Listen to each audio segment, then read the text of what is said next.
Bonjour à tous, nous nous retrouvons pour un premier chapitre de géographie de 6e, habiter une métropole. À partir de vos témoignages et de vos observations, nous avons ensemble étudié l'exemple de Marrakech. Marrakech est une métropole principalement dédiée au tourisme, dont l'influence mondiale est limitée, alors que Londres est une métropole de rang mondial. Mais au-delà de leurs différences, elles présentent des caractéristiques communes. Habiter à Marrakech ou habiter à Londres, c'est habiter une métropole. Mais qu'est-ce qu'une métropole? Qui sont ses habitants et comment vivent-ils? 1. Les métropoles dans le monde. Une métropole est une ville de grande taille qui exerce différentes fonctions. Elle concentre des activités et des pouvoirs de commandement. Elle rayonne, c'est-à-dire qu'elle exerce une influence sur l'espace qui l'entoure, ce qui la rend attractive.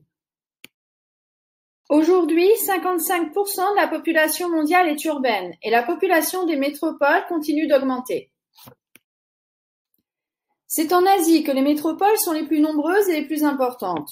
Tokyo concentre plus de 35 millions d'habitants et Mumbai et Shanghai plus de 20 millions. Aujourd'hui, c'est donc dans les pays en développement qu'on trouve les plus grandes métropoles. 2. Des espaces métropolitains organisés. Toutes les métropoles s'organisent autour d'un centre qui concentre les équipements et les activités. C'est l'espace le plus fréquenté par les habitants. Il concentre les services économiques, banques, commerces, bureaux, politiques, ministères, préfectures et culturels, musées, salles de spectacle. C'est souvent son quartier des affaires qui lui permet d'assumer son rôle économique majeur. Quartier des affaires, c'est un quartier constitué de grands immeubles de bureaux occupés par les grandes entreprises internationales. Le centre est la vitrine de la métropole. Dans les villes anciennes, il concentre de nombreux monuments, mais dans les villes plus modernes, il est reconnaissable par ses gratte-ciel. Les habitants sont nombreux à se loger de plus en plus loin du centre, où les loyers sont très élevés. Ils se logent dans des espaces périurbains, plus loin de leur lieu de travail. Les espaces périurbains sont des espaces qui s'urbanisent progressivement autour des villes et qui s'étalent de plus en plus loin. Cet étalement urbain rend nécessaire des infrastructures de transport variées pour faciliter les migrations pendulaires des habitants. Les migrations pendulaires sont les trajets aller-retour quotidiens que les habitants font à heure fixe de leur domicile à leur travail.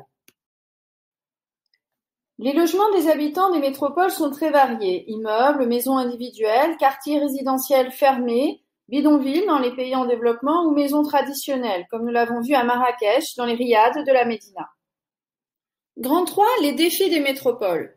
Les métropoles qui concentrent les activités rassemblent des populations très diversifiées, socialement et culturellement. Même s'ils ne résident pas dans les mêmes quartiers, ils se croisent et parfois vivent ensemble pour soutenir leur équipe de sport. Cependant, les inégalités sont fortes dans ces métropoles et elles le sont davantage encore dans les villes des pays en développement. Les métropoles se fragmentent, quartiers aisés et plus pauvres se développent et séparent les villes et leurs habitants. Parfois, quartiers luxueux et bidonvilles se touchent. Les déplacements deviennent de plus en plus nombreux et les modes de transport variés, mais la circulation est souvent difficile. Les embouteillages polluent les centres. Les problèmes de transport nuisent à la qualité de vie des habitants. La qualité de vie est très différente d'une métropole à l'autre. Les services urbains, comme la distribution de l'eau, de l'électricité, le ramassage des ordures, sont des enjeux pour les autorités locales. Pour conclure, les défis sont nombreux pour les métropoles. Les villes de demain devront être capables d'accueillir une population toujours plus nombreuse, de répondre aux besoins de tous les habitants, mais aussi de préserver l'environnement. Ce chapitre est terminé, je vous dis à très bientôt en classe. Created using Powtoon.